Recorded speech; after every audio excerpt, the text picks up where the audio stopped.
A family grieves as Gaza's hunger hits another of its most innocent. 5-month-old baby Zainab was malnourished, weighing less in death than birth. Her mother says it was due to a lack of baby formula and said, "With my daughter's death, many will follow.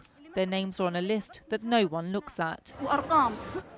Trying to collect basic supplies can be dangerous, with families grieving those who made the journey to fetch aid.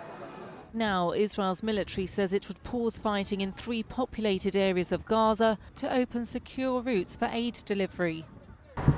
It's not a full ceasefire, however, with this seen on the ground in Gaza this morning.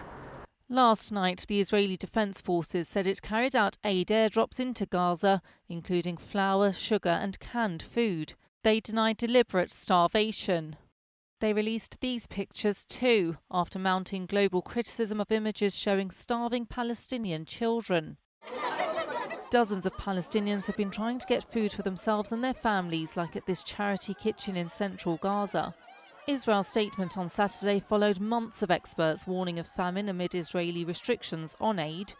After ending a ceasefire in March, Israel cut off supplies to Gaza completely, saying it was aiming to apply pressure on Hamas to release hostages. It slightly eased the blockade in May after international pressure, but it's still falling far short according to the UN. Israel said the new measures were taking place while it continues its offensive against Hamas in other areas.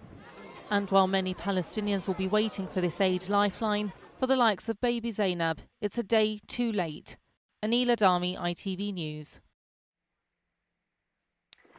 Well, here, the government's confirmed it's holding a cabinet meeting next week to discuss the situation in Gaza. Well, our political correspondent David Wood is with us now. David, just how significant is this meeting at this time of year? I think it is significant, the very fact that it's happening. The government is desperate to show that it is aware of what's happening in Gaza and is looking to stand up and to act. And it is parliamentary recess, so it is very rare that Cabinet would actually gather together with the Prime Minister at that time. Already the government says it's working with the Jordanian authorities to help out with those aid drops and also to find ways of getting children out of the region who desperately need medical help. But back here, pressure is continuing to grow on the government to officially recognise the state of Palestine. It is something that French President Emmanuel Macron has said he intends to do in September. But still today, the government here insists that, yes, that's what it wants to do, but the timing of that announcement has to be right. Well, we're fully committed to recognising the state of Palestine. The Prime Minister has been unequivocal about that. It was in our manifesto as the Labour Party. It's now the position of the government. But we need to make sure that recognition of Palestine is used to galvanise change. There are 140 countries who recognise Palestine already, but there is still suffering that we're seeing in Gaza.